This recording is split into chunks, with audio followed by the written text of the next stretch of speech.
السلام علیکم ورحمۃ اللہ وبرکاتہ۔ ناظرین، آپ اپنی اسکرین پر جس مسجد کو دیکھ رہے ہیں، یہ مسجد قباء ہے۔ اس کی بہت ساری فضیلتیں ہیں۔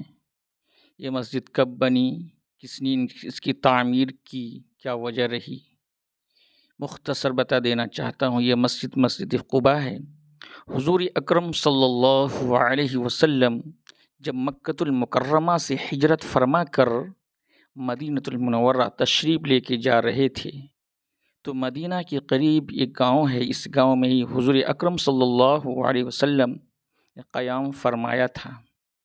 اسی درمیان اللہ کے رسول صلی اللہ علیہ وسلم نے اس مسجد کی تعمیر فرمائی، اور اسلام کی پہلی مسجد ہے اور تاریخی مسجد ہے۔ اس مسجد کی بہت ساری فضیلتیں ہیں۔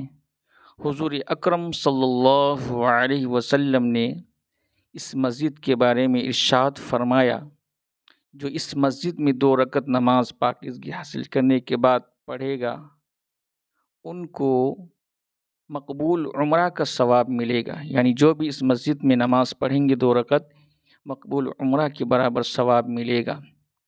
اللہ تبارک و تعالی سے دعا کیجیے، اللہ تبارک و تعالی تمام مسلمانوں کی اس مسجد کی زیارت کرنے کی توفیق عطا فرمائے۔ جو حضرات دل میں تمنا رکھتے ہیں، خواہش رکھتے ہیں، لیکن اس کے پاس کوئی اسباب نہیں ہے، اللہ تعالی سے دعا کیجیے، اللہ تبارک و تعالی وہاں تک پہنچنے کی اسباب پیدا کرے اور اس مسجد میں 2 رکعت نماز پڑھنے کی توفیق عطا فرمائے۔ بہت ہی خوبصورت مسجد ہے یہ مسجد قباء۔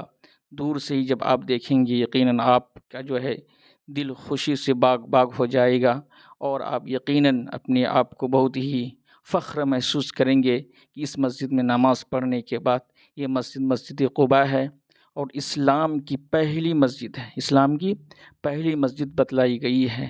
حضور اکرم صلی اللہ علیہ وسلم نے اس مسجد کی فضیلت بتائی، اور قرآن کریم کے اندر بھی اس مسجد کے بارے میں فرمایا کہ یہ مسجد تقویٰ کی بنیاد پر قائم کیا گیا ہے، اور اس مسجد کے ارد گرد رہنے والے مسلمانوں کو بھی تعریف کی گئی ہے۔ اللہ تعالیٰ اس مسجد کی زیارت کرنے کی توفیق عطا فرمائے۔ اسی طرح جو حضرات مدینہ یا مکہ جانے کی خواہش رکھتے ہیں، اللہ تبارک و تعالیٰ ان کی تمناؤں کو پوری عطا فرمائے۔ السلام علیکم ورحمۃ اللہ وبرکاتہ۔